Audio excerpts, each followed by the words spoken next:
This is Mike from MikeEckman.com. Today I have a Welta Superfekta twin lens reflex folding camera made in Germany around 1935. The Superfekta is a very strange shaped folding twin lens reflex design that has a bunch of interesting innovative features that while writing my review I found it difficult to explain in written words. So I thought I'd make this video to kind of show you how everything worked. As you can see, it's a large camera that would not likely fit in any normal size pocket. It would probably require a pretty good size handbag. Normally this camera would have come with a leather carrying case that allowed it to be a little bit more easily used, but it's still quite awkward. The first step towards using the camera is to open it up, and that is done by pressing this button right here below the film advance wheel. Press that, and the front camera pops open. You can see that it uses scissor struts that open up with quite a bit of force, so make sure you're holding the camera stable before pressing that button. The viewfinder on top is a square waist level design that does look like a normal 6x6 camera, but the Superfekta shoots 6x9 images. First, you open the viewfinder by pressing this button here on the side, and it folds open. Sometimes it needs a little bit of help, but as you can see, it's a square viewfinder. I don't know if you can see in there, but there's baffles on this side, left and right, that allow you to see the proper 6x9 orientation. The coolest feature of this camera is that you can shoot in portrait orientation or by rotating the entire film back in landscape orientation. When you do that, you'll see that within the viewfinder, those baffles have moved. Now they're at the top and bottom. If I move it back, they go back to their original spot. If I rotate it again, they go back to their sideways orientation. This allows you to see the proper rectangular images in the viewfinder. From this side of the camera, we have the film advance knob for advancing film to the film compartment, the open button like I described. This little thing, I'm not quite sure what it does. There is no manual for this camera online, so I'm not exactly sure what it does. There's another one on the other side too. It's probably some kind of accessory for attaching a strap to the camera, but this one doesn't have it. And then this little button here, and there's one on this side too, that's used for attaching the ever-ready case. The Superfekta is such a weird shape that the ever-ready case needs it to be snapped to the body to hold it securely.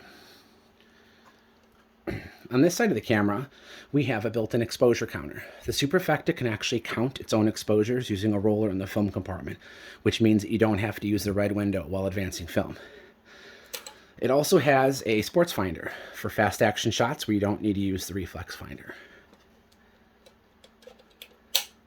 Around back, you can see a latch for opening the film compartment. This opens the door, a Welta embossed logo in the leather, and then the red window with a little cover that covers it up. To open the film compartment, you press this thing over and it opens hinge down, or if you're in landscape orientation, from side to side. A new film roll rolls in the bottom, and there's this folding compartment that allows the spool to come out, making it a lot easier to load. Same thing goes with the top, but you have to pull the wine lever out before it'll fold up. So if I was loading film, I would pull these out, and as you can see, the film compartments kind of stick up, and I would extend it across the film gate like you would a normal roll film camera. If you look, on this side of the door, there's this roller here. This roller has teeth that allow the camera to detect the motion of the film across the film plane, which is how the exposure counter works. You'll see on top, I don't know if you can see that, there's a little window there that shows you what exposure number you're on. It says 1, and that number is also duplicated there. If I spin it, you'll see the numbers changing. 2, 3, 4, etc. There's a little switch here in the center. I don't know if you can see that, but it's got the letters A and E. It's currently in the E position, which is how it works through normal operation. When you load a new roll of film and want to reset the counter back to 1, you push it up to the A spot, and it resets back to 1. But when you're using it normally, you have to put it back in the E location. Close the camera back up. The bottom of the camera, you can see two things. The first is the 3/8" tripod socket. There's only one in this camera, but that's all you need because Whether you have it in portrait orientation, your tripod connects here. In landscape, that part is still facing down. There's no point to have a tripod connection on the back of the camera. You can see on the front of the camera, you have the viewing lens. The viewing lens on this one is a Welta 7.5 centimeter f3.8 lens, and the taking lens is a Carl Zeiss Jena Tessar 3.8, but it's a 10.5 centimeter lens. The reason the taking lens and the viewfinder lens have different focal lengths is to accommodate the larger viewfinder. If you had the same focal length, you would probably not be able to see the correct focal length of the image that you're trying to compose on. The comper shutter is a manual cocking design. This lever is what allows you to cock the shutter. I actually currently have it cocked.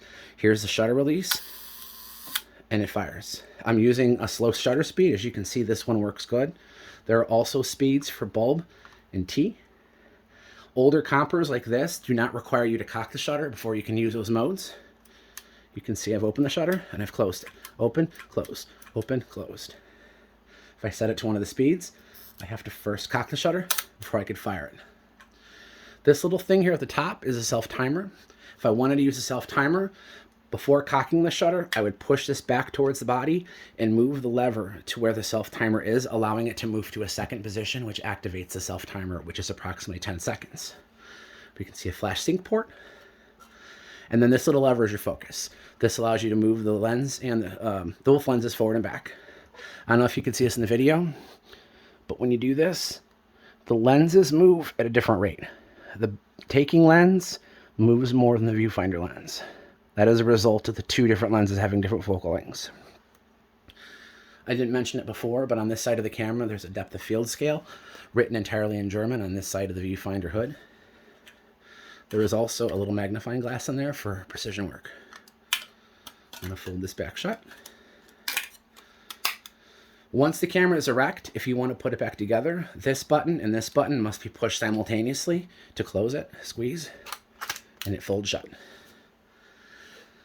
I think I covered everything about the Welta Superfekta. It's a very strange camera with a lot of bizarre locations for the controls, but it does work pretty well, and it's fun to use and takes some really great pictures.